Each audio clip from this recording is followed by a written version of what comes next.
Go. So what we have here is an oscilloscope. We're going to use this oscilloscope to measure the RS-485 signals right down here at the controller. This is a process controller and it's communicating on a digital network using RS-485 communication.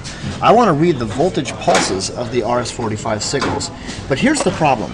If I take a look at my oscilloscope probe, my normal oscilloscope probe, you'll see here at the probe I have a probe connection and I have a ground connection. Remember, with oscilloscopes, this ground connection actually goes to the chassis ground of the scope, which goes to the power ground, the earth safety ground. That's going to be a problem for us because if I make a connection right across my RS-485 communications with probe and ground, I'm going to be forcing one line of that to be a ground potential. That could easily cause signal reflection problems and other errors that we really don't want to have.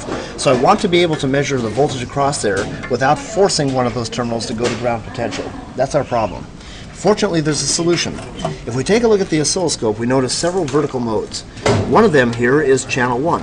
So in channel 1 mode, we can take a look at the voltage on channel 1.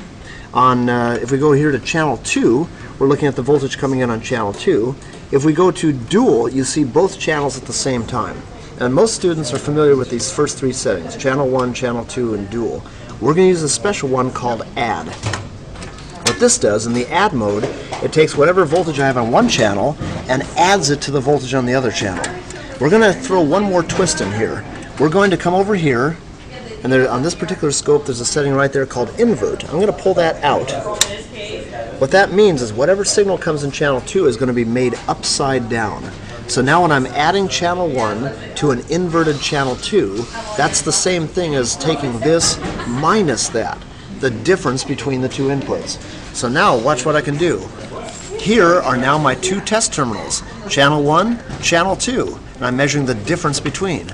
I do not have to use a ground connection. I can even pull this off, and I've got a fully differential measurement. So now I can read voltage with my scope without using a ground connection. So let's see if we can actually make the connection here. And go ahead and stop the camera.